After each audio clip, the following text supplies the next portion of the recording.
Today I want to show you how to install WordPress on your HostGator web hosting account.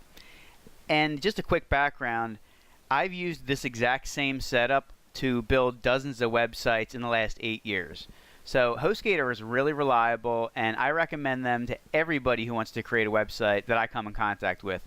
So with that in mind, I want to show you today how you can sign up with them for only 1 cent for the web hosting plus the domain cost.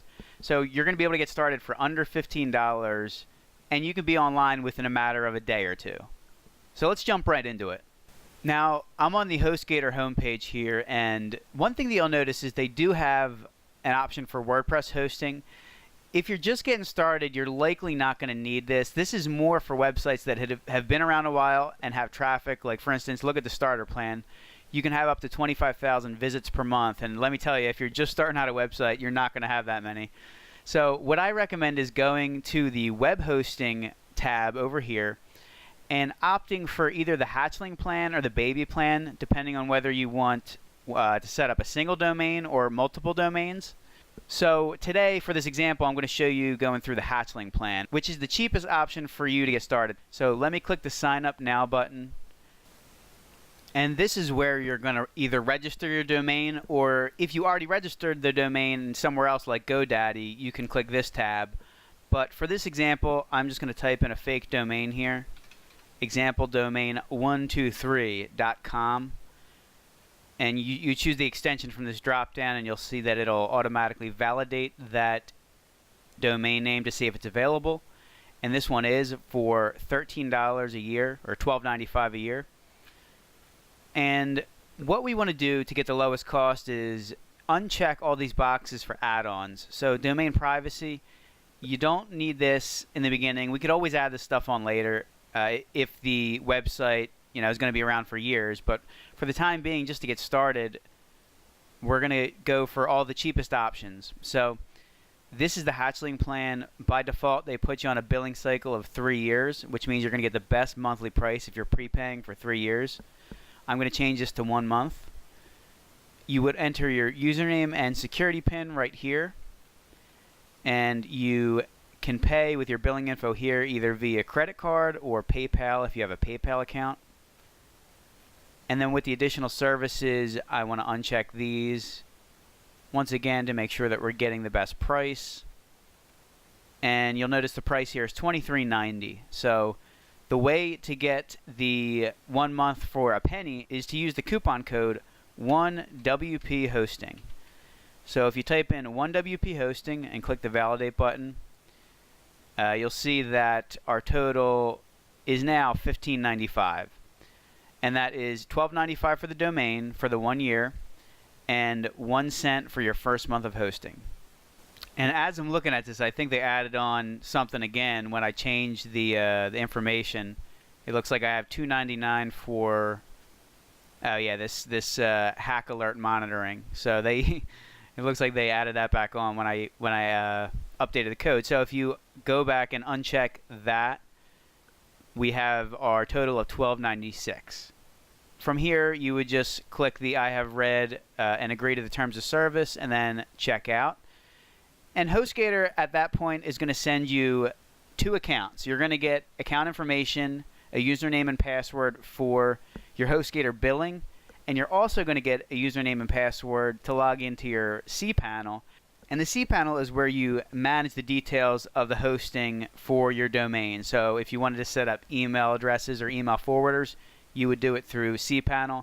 And that's also where you install WordPress. So that's the next step. I'm going to log into the cPanel and show you how to install WordPress. Alright, so I'm on the cPanel page, and to get to this, I'm on one of my demonstration domains, which is d2demos.com, and to get to the cPanel, you just add /cPanel to that. So d2demos.com/cPanel, and obviously you're going to substitute with yourdomain.com/cPanel, whatever you register. And from here, we can log in. And once you log into cPanel, yours might look a little bit different. I know they've just updated the interface for some of my accounts. But regardless, what you want to do is scroll down to the Software and Services section and look for this button called QuickInstall. And QuickInstall is the way that you can quickly install a suite of services, but obviously we're looking for WordPress specifically. So we want to click on the WordPress tab right here. And you can see that they give you paid options if you want a premium theme. We're not going to do that. We're going for the free version. So we click this button, Install WordPress. And what you'll notice is they want to ask you where you want to install WordPress. So we're going to install it on the main domain. And then this is any path that you want to install it under. So you might want to install it on a location, say /blog. I would say 90% of the time you're not going to do it on a sub domain or a separate path here. You're going to do it on the main domain. But since I'm using a demonstration domain, I'm going to do this under the subpath WP 2017. And here you're going to type in your information, and we will click Install WordPress to get this process going. And once again, they're going to try and upsell you with some of this stuff. So you can either exit out or click this No Thanks, I'm a web designer. And when the install is complete, you're going to see this bar up here. It tells you your install is complete, and you can click this drop down to get your username and your password information. And they'll also provide a link to where WordPress is installed. So let me copy the password here, and I will click this link to go to the WordPress login page. And from here, I can type in the information that they just provided me to log into WordPress. And you'll notice, here we go. We're good to go. And I use a service called LastPass to manage all my passwords, and that's what you see, this green bar up here. For this, I'm just going to exit out of it, but you might want to look into LastPass because I find it's great for securely managing all your passwords for several accounts. But here we go. I mean, we could start setting up our WordPress website right here. So in conclusion, like I said, I highly recommend HostGator. They're literally the only hosting service that I've used for the last 8 years. And I've had experience with maybe 3 or 4 other hosting companies through working with clients. And let me tell you, HostGator has been the best out of all of them, both in terms of the customer service and the speed of the website. So use them with confidence, and I highly recommend that you use the coupon code 1WPHosting to get the best deal. If this video helped you, be sure to give it a thumbs up or leave a comment below if you have any questions. Thanks again, everyone. Have a great day, and get your website up and running as soon as possible.